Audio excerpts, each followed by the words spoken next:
Hi there, I'm Casey Kerr. Thank you for joining me tonight on Nightcap. I'm really excited to do this episode tonight.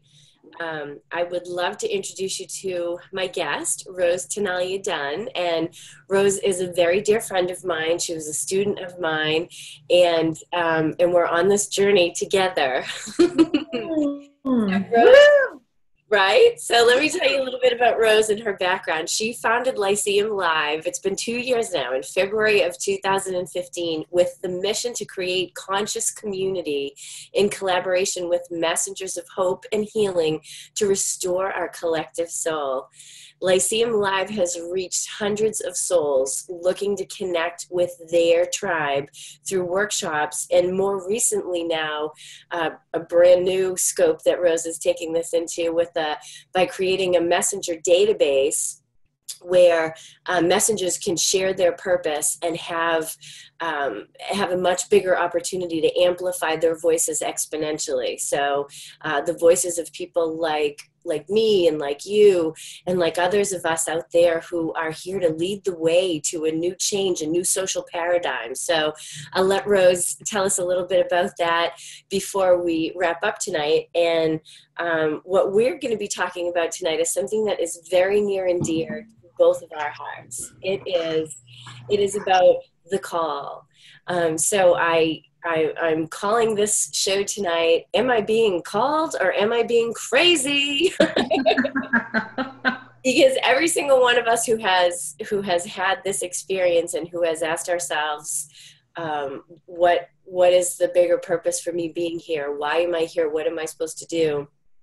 We've all asked ourselves that question at least once. Am I being called or am I being crazy? I have yet to meet a healer, a messenger, a teacher, a pathfinder, a trailblazer, an agent of change who's in that position now or who's in training for that position, who hasn't at one time at least thought that this was all in her head and she was totally crazy. So we're excited to talk about that and explore it tonight and share some insights with you to help you along the way in your journey. So join me in welcoming Rose Tenaglia Dunn to the show tonight. Rose, hello. Thank you for being here.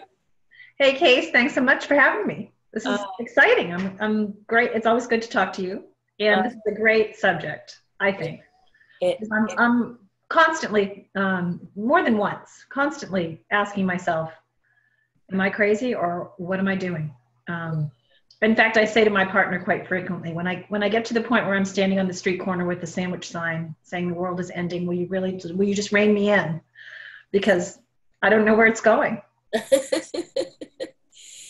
It does definitely bring up those feelings of the crazy piece. Am I crazy? Is this all in my mind? Am I really having the experiences that I think I'm having?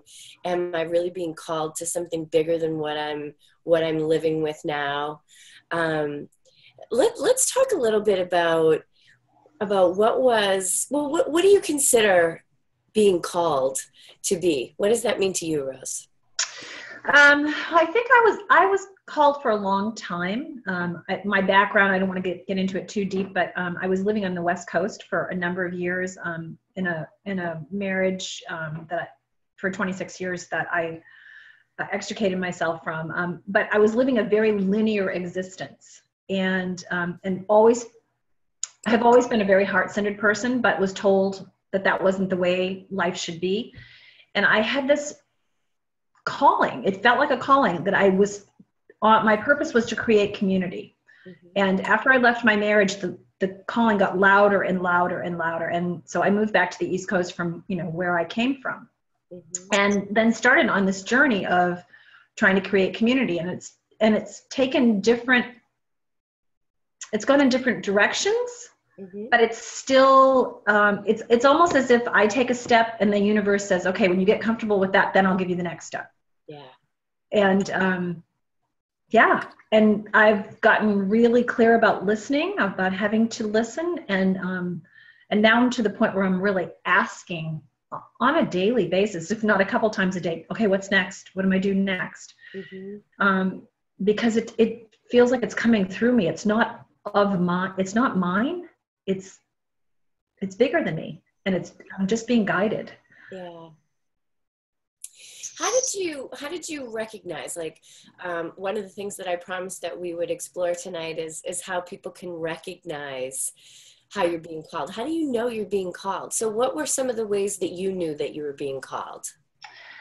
I think getting into meditation and just really listening, getting out of the ego voice, that voice that's, that we worked on, right? The voice that tells you all the negatives about yourself, that program.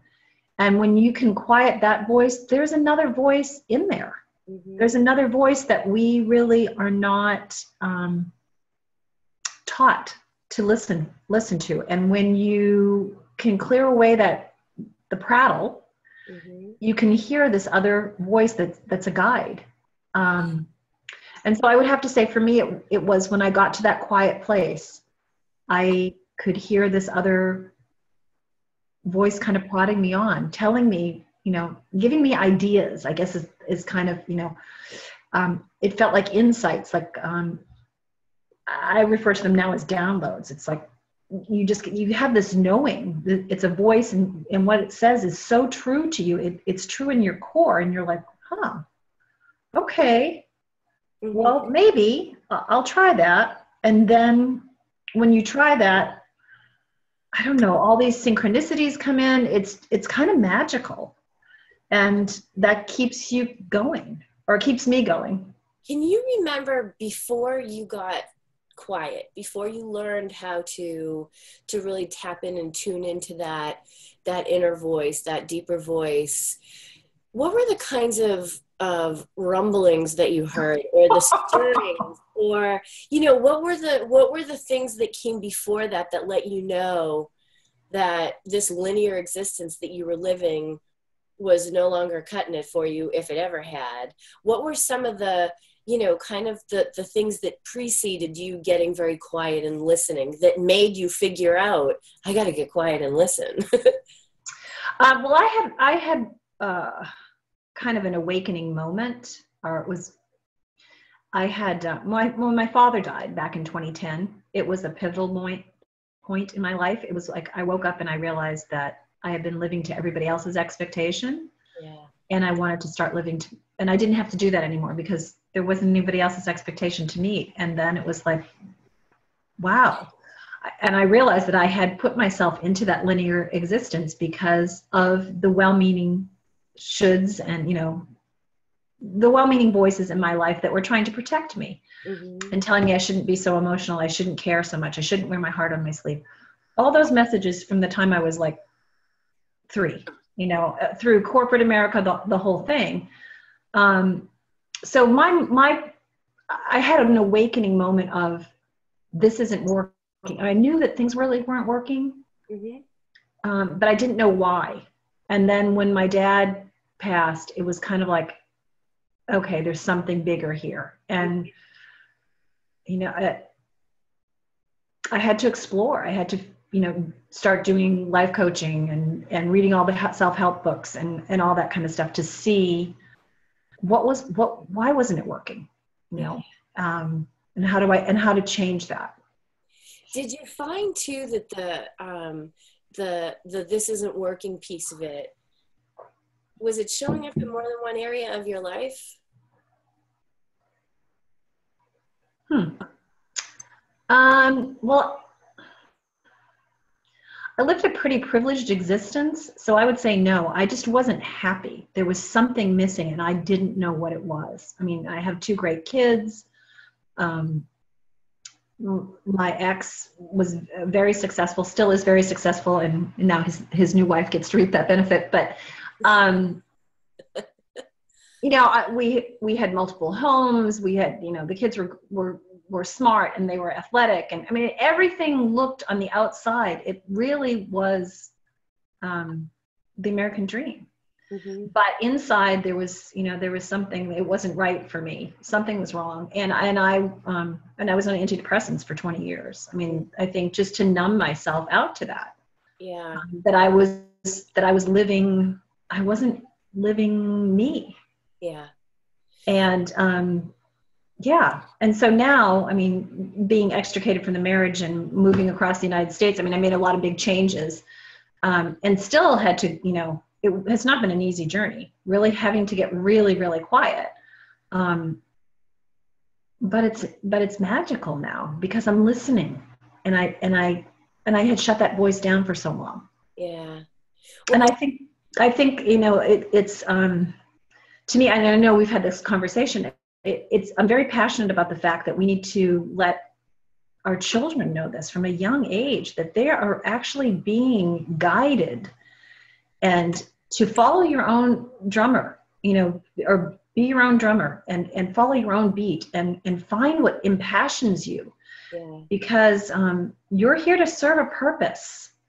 And there's nobody else that can serve your purpose. So if you don't do it, the world's missing out, and you're a part of the equation. And yeah, I believe that in my soul. I believe that in my core. Oh. And I know it sounds crazy, right? It sounds crazy because it's the antithesis of everything we're taught. Well, that is true. It's counterintuitive. I think, it's funny. You said no because you live such a privileged life, but if you think about the things that you just talked about, they kind of do fit into different areas. Like you were on antidepressants, so that speaks to like depression and anxiety, which is kind of a health issue, right? Mm-hmm. You talked about the marriage that was no longer working for you, so that's romantically. This has led you to a whole new business, which is professionally. So those are three different areas of your life, even though you weren't thinking of it as, well, let me take a look at my life pie and see which slices were impacted by this calling. But it does show up in different areas. I know for me that it showed up professionally. I was no longer satisfied in the job that I was in, first human resources and then recruiting and then sales agency recruiting, and each way, like with each of those positions, I gained new experiences and got to use my gifts and my talents. So I was expanding, but there came a point where it was like, okay, I know I have to help people at a deeper level because I went through that transformation myself. And in these jobs, I haven't been able to do that. Mm-hmm. But it also showed up for me romantically because I was feeling very unfulfilled, very alone. I wasn't single until right before I met my husband, Johnny. Before that, I was alone, where I felt like I was never going to find somebody to love me the way I wanted to be loved, and someone that I could love with my whole heart and soul and trust deeply. That was a calling. The calling, and you heard me talk about it for early in our relationship, my calling to be a mother, my calling to parent. I desperately wanted that and was not experiencing it. So, and think of all the people, you don't have this problem because you're super slim and you're a hottie. But many of us feel the calling in our bodies, like, okay, we're not at the weight we want to be at. We don't look like the physical version of who we feel like emotionally, right? And I think depression, interestingly enough, and you and I have talked about this, I think, a number of times, because I was clinically depressed and I didn't need the clinician to tell me I was depressed. I knew it because I couldn't get out of bed for days in a row. And so many of the people that I work with are either coming out of that phase or they were in it before. So depression is usually a sign that you're being called and you're not satisfying that in some way. In any area of your life where you're feeling like you could be more, you want more. It's not enough. You're not doing enough, not being enough, not experiencing enough, where you're frustrated or stuck or blocked or plateaued. And it doesn't matter whether it's financially or physically or parentally or socially or creatively. All of those areas of who you are, when you feel that deficit, it's a call that you need to be like refilled. You need to refill that up with life because it's drying up. excuse me. And I hadn't really thought of it that way until I was thinking about us having this conversation today. And so it makes me really, really excited to be able to put that out there and kind of start some conversation around that, because I think most of us, I know I did, think of the call, and we think about it purely in terms, or mostly in terms of our vocation, right? Or some kind of community service, or some sort of way of being of service. And that's really just kind of a limited scope of what it is. But when you think that's the main part of it, the principal part of it, the prime directive, if you will, I feel like then when your life is such a struggle in so many areas, like financially, or like in your marriage, or like with your kids as a parent, or, with obligations that you have as a daughter or a sister, or as a friend, it might make you feel like going off and trying to figure out what you want to do with the rest of your life feels like a privilege that most of us don't get to take advantage of. It feels like it's fluff, like it's not necessary. Do you know what I mean? Almost like it's something that we have a choice to say no to. And when you look at it as being affecting every single part of your life and showing up as more than just your vocation, suddenly it seems a lot more urgent to answer that call, and not so selfish and self-absorbed and superfluous. I don't know why I've been dying to say that word superfluous, but it's been spinning around in my head. But it feels all of a sudden like, wait a minute, maybe this is not something I'll do when everything else is all sorted out. Maybe this is something that I need to do right this friggin' minute. Well, and I think that's part of what calling is, right? Because if you go back to the idea that we all come in with a purpose, and only you can serve the purpose that you're here to serve. I mean, you're given this purpose. Mm-hmm. And if Casey doesn't do her purpose, then the wheels don't turn correctly. Mm-hmm. And there's a piece missing.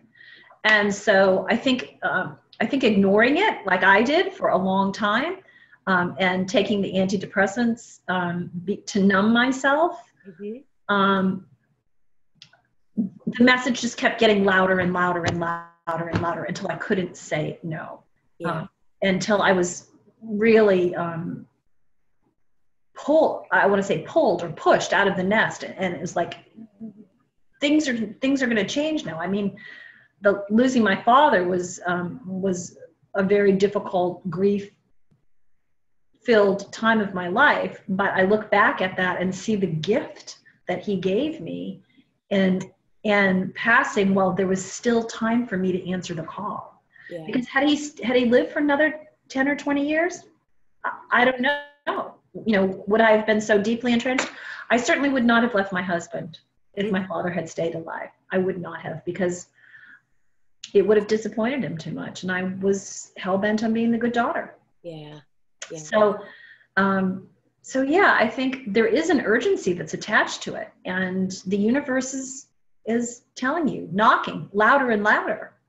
Well, as soon as you have the awareness that there's something is no longer enough, and something is pulling your attention, whether you know what it is or not, whether it starts off as a new interest, something that inspires you, motivates you, something that you become really passionate about, whether it's a cause or, a new skill, a new idea, a new project, a new whatever, as soon as you start paying attention to it, it takes on more energy. So if it's mm-hmm. This is not enough thing, I'm not happy here, then that pain gets bigger and bigger and bigger until you have to face it. And it'll probably show itself in some big challenge, like your father dying, that you have to, it's part of his journey, but it's also part of your journey, right? Right. And when it's in the case of something pulling you, like a new interest, a new person, a new hobby, a new idea, a new way of seeing things, then it doesn't it might show up as you getting fired, or as someone breaking up with you, or, you know, of some opportunity that you almost can't say no to falling in your lap, some invitation where you're like, you know, so life does find a way It does. of getting you to move there. It does. So and I have this theory getting back to the antidepressant thing, in that I think I mean, if you look at the number of people who are on antidepressants nowadays, I really think we're kind of like the canaries in the coal mine, where we know that there's something wrong. We know that there's more that we should be doing, but we don't know what to do and how to do it. And so we numb ourselves out. Yeah. Not something to be proud of, but something that is indicative of the society that we live in right now, and that there's Absolutely. There's something that's missing, and the spiritual piece of our spiritual component in our society is missing, and the universe is telling us that. Yeah. Well, you know, and if you think about it, back to the societal piece, you know, we're all conditioned when we don't feel good to go to the doctor and talk about why, right? We want to know why. And doctors now their first line of response is to say, well, here's a pill that will help you with that. Right. And that's happening not just with, you know, depression and things like that, but all sorts of physical ailments. That's just our culture now, is to do that. And so even if you're not doing it with a script by your doctor, there is still a tendency to do that with other things, to do that with shopping or food or internet or any of the hobbies, any of the things that you're doing where what you're really trying to do is avoid the way that you feel, you know. It can be overwhelming when you're faced with this if you don't know why you're experiencing it. One of the biggest mind tricks and traps and challenges that you face is that you feel like you don't have a right to want what you want. You feel like it's all in your head. It's not that easy, you know, that we have to work really hard for the things that we want, that life happens to us, that we are kind of a victim of our circumstances. Even if you don't think of yourself as a victim, we still are all conditioned to believe that circumstances happen to us, we respond to them, and that's the cycle of life. And it's this shift that many of us who have experienced awakening in a consciousness are now part of the crusade, I guess, to help everybody understand that that's the way it looks, but that's not the way. That's not the way it is. Yeah. Yeah. The way it is that you create your circumstances through how you feel, what you believe, and what you give attention to, and that they materialize through the interactions you have, the conversations you have, the choices you make, the behaviors that you exhibit, the habits that you have. That's the kind of stuff that creates your circumstances. And then you're doing those in the small moments of your life when you're not realizing that what you're creating is a whole bunch of stuff that you don't want to really have. So it's very counterintuitive, because it goes against what we've all been taught, right? And what we think we're experiencing. Right. So all the more importance to get this message out and start with our kids, because I mean, for us, it's great that we're awakened, and that, you know, but what would your life have been like if you knew that since the age of 5 that you could, that anything was possible? Yeah, you were creating your own, that you were creating your own reality by every thought and every action. And every word that you spoke, you're creating it. And it's an incredibly, once you get that, life is magical. I mean, and it speeds up, and miracles start happening. And then there's no stopping. Yeah. You know, I was thinking tonight, again, as I was preparing to talk about this, it occurred to me that what happens so often is that we get those feelings, right, from our soul, from our divine, the divine connected part of us, the open channel, the higher self, whatever you want to call it, that we need to be refilled in this area. We need to amp it up a little bit more. And instead of just taking that as boom, matter of fact, like when, you know, you run out of milk or the milk is getting low, you know, you need to go buy new milk. You don't go, oh, what happened? How did this happen? Why did I run out of milk? God, this is such a problem. It's such a pain in the ass. How will I ever deal with it? You know that it means I got to get some more milk, period, right? No big deal. If your car runs out of gas, it's a total pain in the pooper, but you know, oh, it's out of gas. Crap. I should have put more gas in it before I got to this point. So why is it then that when our, you know, part of us cries out with this naggy feeling that we're not fulfilled, that something is missing, that it's not enough, that something isn't right, why then is it so hard for us to just take that as a signal to refill it? Instead, we do a lot of other things. We misinterpret it and we say, oh my God, this happened because I'm not good enough. Oh, this happened because I wasn't paying attention. This happened because I'm a failure. You know, all this negative stuff. Or it happened because the world is against me, because I have that kind of luck, because that's just the way it is. But what if we all knew, okay, I feel that way because I need some fulfillment in this area. I'm no longer fulfilled. I have reached a level now where that's not enough for me anymore. You know, like a baby only lives on a little bit of food, but as you get older and bigger, you need more food to sustain you, right? You're doing more things, you're expending more energy, so you need more fuel. Why is it so difficult for us to imagine that that happens to us on an emotional, spiritual, soulful level as well? You know, we get bored in jobs. Like if you were just doing addition all day long or writing the alphabet down, wouldn't you go out of your mind? Because you know more than that, right? It's the same concept over and over again. And so I was thinking tonight, like, isn't it so funny how, or what a difference it would make if when we felt that feeling, instead of beating ourselves up over it or getting panicked over it, we thought, oh, a curious adventure. What do I need more of, right? Let me give that some thought. Let me get quiet and tap in and see what I need more of. And what if I got really excited about that and I talked about it with everyone that I knew? You know what I need more of? I need more of this. And it's like, now I have other people thinking, where can she get more of that? How can she get more of that? Oh, do I need more of that too? Maybe I do. And then it becomes this thing where it's positive, right? And it's fun. Because look at the way it is now. Nice. Yeah. We say things to ourselves and each other like, oh goodness, we're running out of time. Rachel, thank you for the warning. But we say things to ourselves and each other like, you know, oh, this didn't happen. Now I know.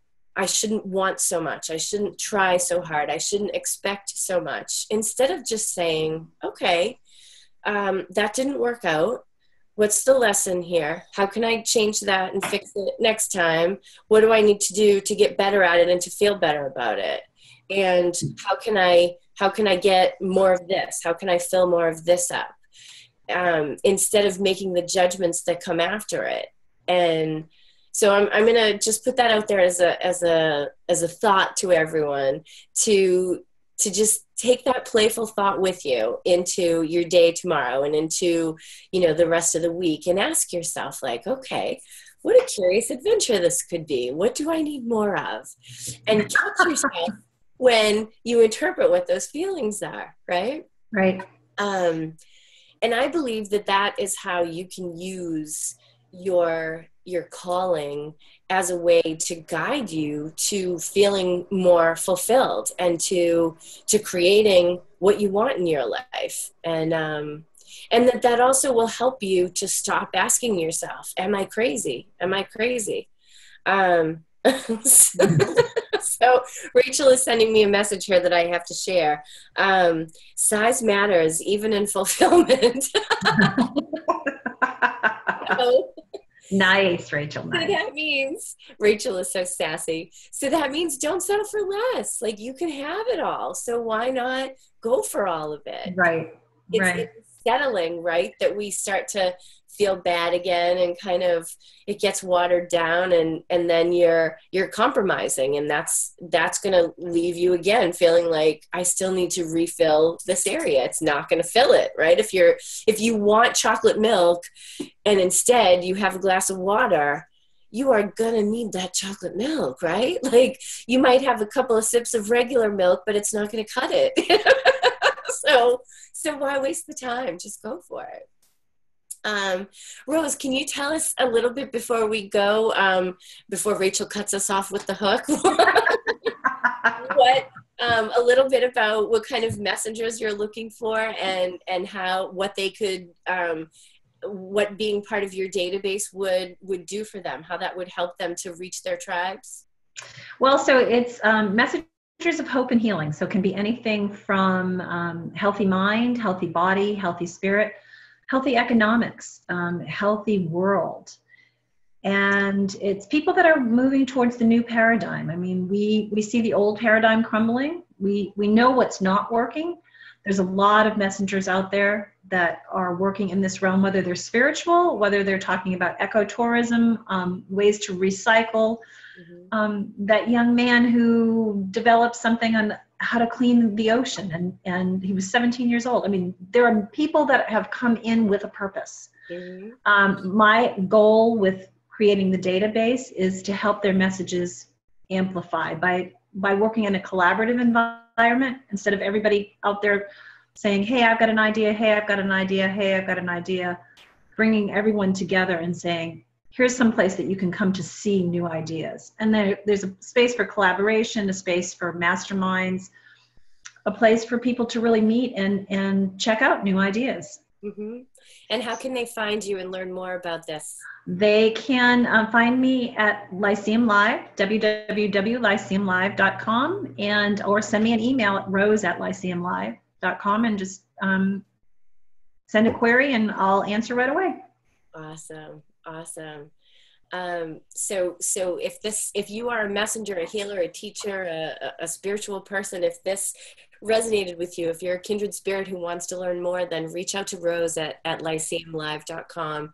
And I have an invitation, a call of my own to shout out to you out there. I'm starting a mastermind group, actually a series of mastermind groups for people like us who are feeling unfulfilled in any of those areas, and who know that it's not okay. They're serious about doing something about it, but maybe don't know how, or have tried how and think that you're doing everything you're supposed to be, but God damn it, something is still not working. It's still not happening fast enough, and you're still not satisfied with the results. So I'm starting a program called Fulfilled, and I would love to help you to reach that fulfillment area, that fulfillment in all the areas of your life, whichever ones are the priorities for you right now. I'm not a marketing person or a salesperson, so I don't even have a sales page or a website up for this yet.